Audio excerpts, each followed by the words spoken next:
I do some consulting work on American feeling in the room was You don't ever say to her that One about the Chautauqua Institute. Introductory discussion on the ethical We laugh. more of a community. before China took back over. Currently doing in autism. Joe Valente is a self-identified superhero. He's using the proverbial pen to fight the good fight by spreading a simple message: deaf people are not disabled. Valente is an assistant professor of early childhood education at Penn State and co-director of Penn State's Center for Disability Studies. Deaf since infancy, he was mainstreamed as a child and didn't have the opportunity to spend time with deaf peers, which is why he finds his research work with schools for the deaf so fulfilling. He chronicled his life experiences in the autobiographical novel Deaf and Dumb, a portrait of a deaf kid as a young superhero. We'll talk with him about his crusade for a more ASL-friendly world, and as part of his efforts, this program will feature ASL interpretation. Here's our conversation with Joe Valente. Joe Valente, welcome to the conversation. Thank you. I'm thrilled to be here. You are one of the 20 to 30% of Americans whose hearing loss occurred in infancy or early childhood. Tell us your story. Well, I think my story is about what if.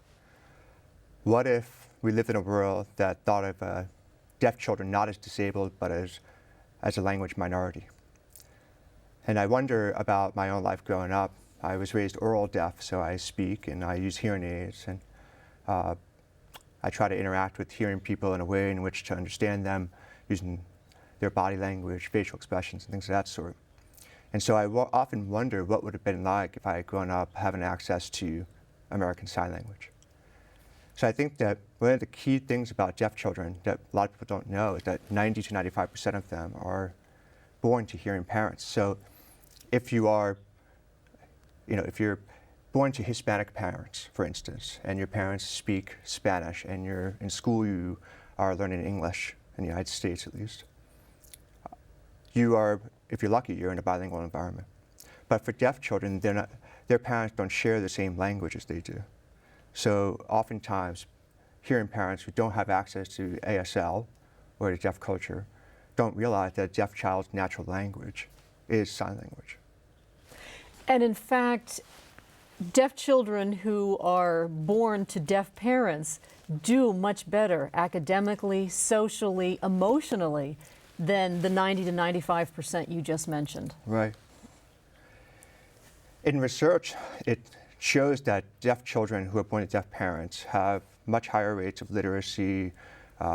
Obviously, their social emotional development goes much more smoothly. With deaf children of hearing parents, that's where it becomes most complicated.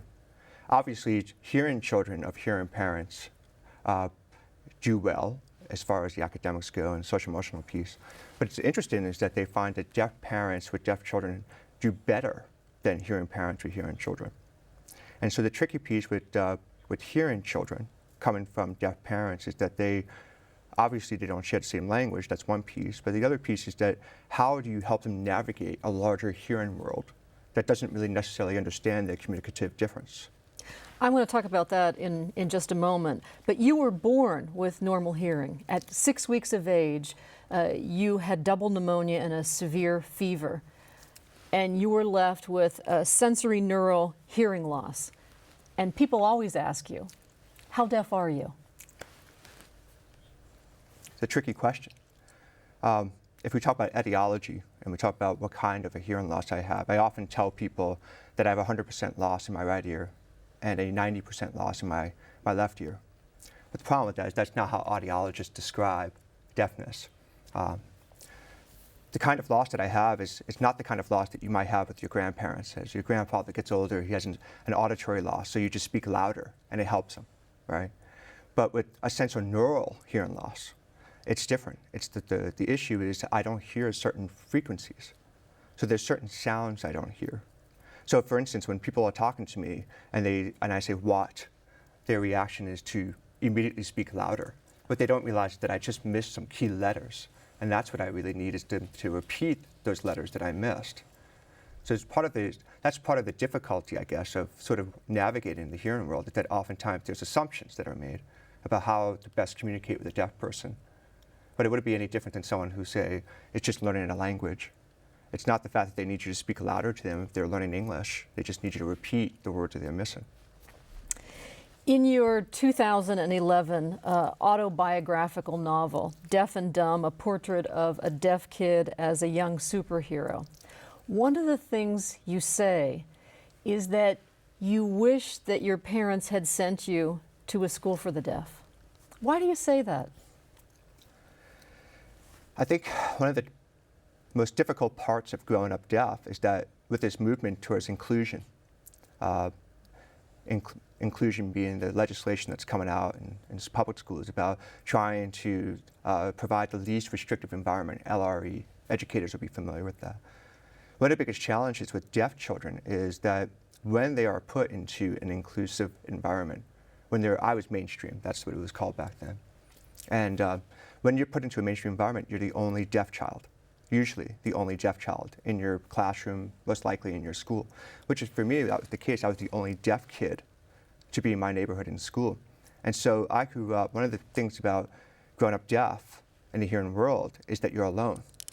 And so it wasn't until much later, I was about 8 years old, when I was sitting in the closet and I was reading the Bible. And this is one of the activities that I used to have. I used to sit and read the Bible and read comic books. And I came across a passage about Moses. And in the passage, Moses says that he was not able to speak. And I remember reading that and thinking, oh my goodness, is Moses deaf? And that was the first time I ever met a deaf person. I had never before that had ever met a deaf person. And I felt really alone in this universe. So I think that one of the things that I would always say to people about deaf schools is not just that the children have access to language, but they won't be alone like I was. It's interesting because I was reading about deaf people who went to deaf schools, and they often counted the school that they attended as where they were from, as opposed to the town or the city in which they grew up. That's how profound that experience of being with other deaf people seems to be. Yeah, I think one of the things that when I often meet deaf people, other deaf people in my travels and in my work, they often ask me, where are you from, or where did you go to school? And that's a marker in the deaf community of who you are. So it's a marker, it's also a way of indicating to the person that's asking the question who they might know in your network, in your world. So it's not just like a status piece as far as like, oh, I went to the Maryland School for the Deaf, for instance. It's also about, oh, I know someone who went to the Maryland School for the Deaf. The deaf world is it's a very small world. A lot of people in the deaf world know each other. Not everybody knows everybody knows each other, but this idea of being able to know that there's some sort of kinship between everyone in the deaf community. And so going to these deaf schools provides you an opportunity not only to be a part of a network in that local school, but it also provides you a network throughout your life as you travel throughout the world. And you're going to these deaf schools now as a researcher, not as a student. In fact, you've been to deaf schools throughout the United States, in Japan, in France. How fulfilling is that experience, and what are you doing as a researcher in these schools? I think one of the most exciting pieces about doing the work that I do now is that I get my chance to finally go to a deaf school. Through my research, I get opportunities that I didn't have growing up being mainstreamed. But being able to see schools in France, Japan, United States, and other places around the world has been really a fascinating experience for me too. Sometimes I actually watch those children and I feel a sense of envy, to be honest. I watch them being able to be surrounded by deaf adults. A lot of deaf children, when they are growing up, they think that when you are deaf, that you die when you get older. There's a common story that a lot of my deaf friends will say, because they've never met any deaf adults. So where are the deaf adults? What happens to them when they get older? So for me, being able to go to these deaf schools is some ways, it's my opportunity to finally get a chance to go to a deaf school. That's on a personal level. But on a professional level, it's exciting because I get to see the kinds of fascinating things that are happening in schools around the world. There's this huge debate that's happening right now, and it's been happening for 100 and some odd years, about whether or not you would raise a child orally. As you were. Like I was. They speak in and use hearing aids and things of that sort, cochlear implants. Or whether you raise a child with sign language. Their natural language. Right, their natural language. But really, one of the things that I found in my research is that that's a fantasy. It's one of the things I write about in my book, is that this fantasy of having sort of the hearing world and then there's the deaf world. It's not two options. Deaf people operate in and they navigate within the hearing world. So it's not quite, it's much more complicated than this sort of polarized storyline of deaf world versus the hearing world. That's not really the truth. When I go to these schools for the deaf, these children are learning spoken language and sign language. Why weren't you learned spoken language and sign language as a child? How difficult is it to learn both simultaneously as someone who grew up in a household, for instance, where the parents were Hispanic and spoke Spanish, and they lived in the U.S.? I think that one of the most difficult pieces about growing up in a family that's hearing is that they don't understand a lot of these pieces. It's not to say that my mom and my family's members didn't understand to some degree, but they can never understand as well as someone who's experienced deafness themselves. So I think that one of the real difficulties, for instance, I'll give you a perfect example, like being in school, my teachers would often say things to me like, when you miss something, let me know. Well, if I miss it, how would I know? So I think one of the key things about being hearing and not having the deaf experience is that things that seem obvious to a deaf person are not so obvious to a hearing person. You wrote in your book that you were hurt a lot as a kid, and there were lots of examples. One that sticks out was as a child, a preschooler, being on the playground and signing with another kid, and a teacher came by and slapped your hand for doing that. Back in this time period, this was 1979, 1980, and at that time period there was this myth that still carries even to today. People believe that deaf children who learn sign language will somehow be prevented from learning how to speak. And that is actually the opposite. That if deaf children were to have access to sign language, they would pick up spoken language much more quickly. And I think that one of the things is that it wasn't that the teacher was mean. The teacher was doing what she thought at that time was scientifically had been shown to benefit deaf children. But in actuality, the research that was coming out at that time by William Stokoe, he was talking about this idea of how American Sign Language itself is actually a real language. So I think that one of the things that, for me, when I was a kid and that incident took place when my teacher ran over and smacked my hands, it was interesting to me because I didn't know it was called sign language until much later that the kid was showing me. It wasn't until I reflected on that experience when I got older. But one of the things that was interesting is that I always associated using your hands as bad language, just like someone using the middle finger, for instance. So I didn't know that there was any difference between one and the other. Well, another example was when you were in high school. You were taking AP courses, which should have entitled you to an honors degree when you graduated from high school. And because you couldn't take or didn't take a foreign language, French or Spanish, for example, you were denied that honors degree because they didn't look at American Sign Language as a legitimate language. Yeah, I think one of the, I think about that from time to time. It really frustrates me that I didn't get the opportunity to get the honors Regents diploma. In New York State, they have a Regents diploma. To get an honors diploma, you had to take a certain course of honors classes, AP classes, things of that sort. And, at the time when I was in 10th grade, I met with my guidance counselor, and he was misinformed about what was happening. At the time, they were actually, in New York State, they passed a law allowing children to use sign language as a way to get the foreign language credit. And so what ended up happening was he had said to me something along the lines of, take X amount of art classes. And so I took all these art classes, trying to circumnavigate around this requirement. And then when before I was about to graduate, I found out that I wouldn't be able to get the honors Regents diploma, and I was so brokenhearted, having thought that this was just another example of it wasn't that being deaf was so difficult, it's that I had to be super hearing or a superhero of sorts. I had to supersede in every way possible what it was expected of the average normal kid. Well, speaking of being a superhero, you are telling your story as part of your promise to yourself to make a contribution to the deaf world. And you're doing that through your research and through storytelling. and you found that words really do have power. Tell us a little bit about what you hope to accomplish through your research. Well, I think one of the things about when I first read about Moses is that I immediately felt a sense of affinity to Moses when I was a young kid. And to me, Moses was no different than any other superhero. Moses was Spider-Man, he was Superman. He just didn't have a really cool outfit like Spider-Man or Superman. So I think that one of the things that as I was growing older, and I thought of myself as Moses in some sense, and I know that might sound odd to some people, but I remember thinking that I had a mission in life, but I didn't know what it was. And so as I grew older and I started to write stories and I started to gain confidence in my ability to speak, I started to realize that one of my superpowers was the ability to tell a good story.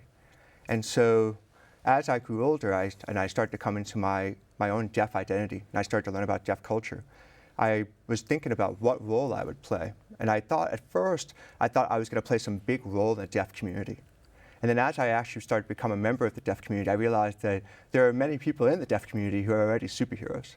And so really, when I think about myself as being a superhero or being a Moses-like character, I don't think of myself as leading the deaf people anywhere.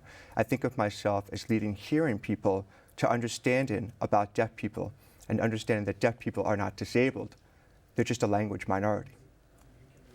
One of the chapters in your book is titled, "A Hysterical Mother Without a Deaf Instruction Manual." And I wonder if there were a manual, from your perspective, what would it include? Oftentimes parents will ask me, what should I do? I get emails all the time. I get letters. People try to contact me and reach out to me. What should I do for my deaf child? And I often say to parents that, I can't make a decision for you. I can only tell you what I would do with my own child.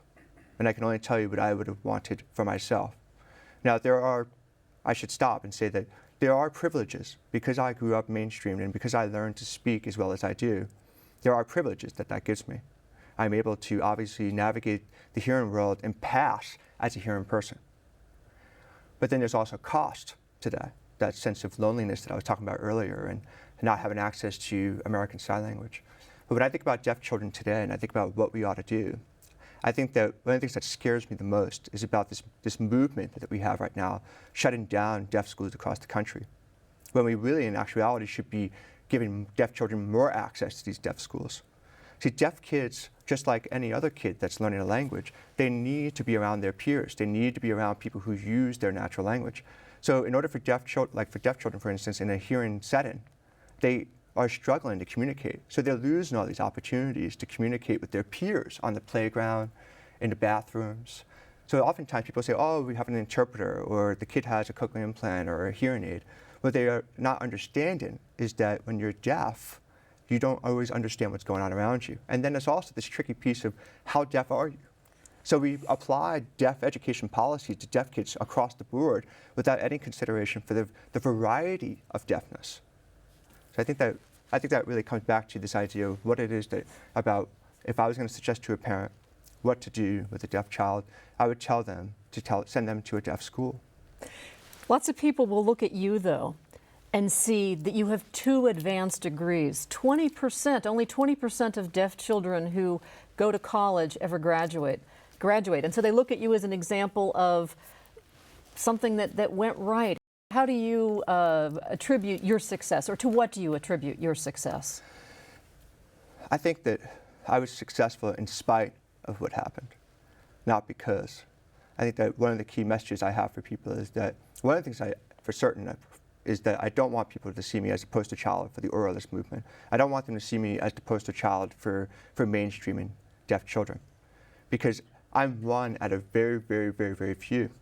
So maybe you might have 10,000 deaf children who would go through the same experience I have, but they're not going to have the same success. Just like the average hearing person doesn't get a PhD. I don't expect all hearing people to get a PhD and become a professor and do research. So why would you expect that all deaf children would do the same as me?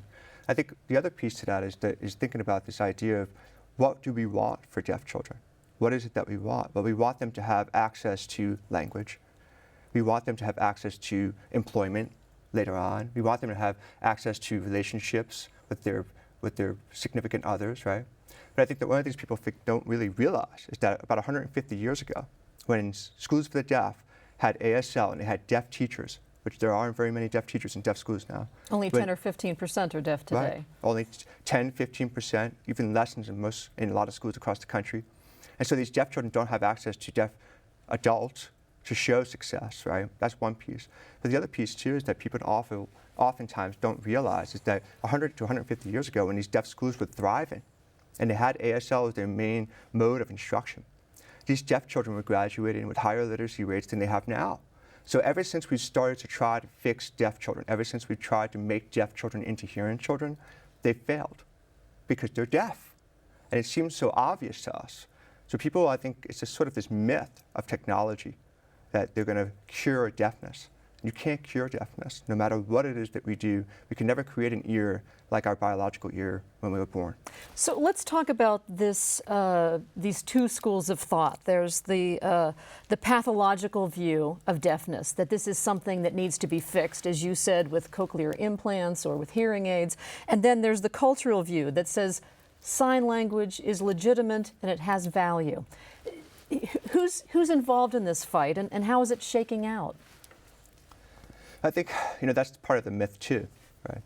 The myth is that there's this polarized camps. There's the hearing culture and then there's deaf culture. And when you go to these deaf schools, a lot of times people talk about deaf schools as if they're only a place where deaf culture is happening. That's not necessarily true. When I go to deaf schools, I see deaf children using spoken language and using sign language. However, when they go to a mainstream setting, how are they learning sign language? They're only learning spoken language. So then if they don't have access to ASL, or to sign language, if they're, say, in France or Japan, if they don't have access to sign language, then they lose opportunities for language development. They lose opportunities for communicating with their peers and adults. So in a deaf school where they use bilingualism, where the children are learning two languages at the same time, those are the children that we know start to thrive.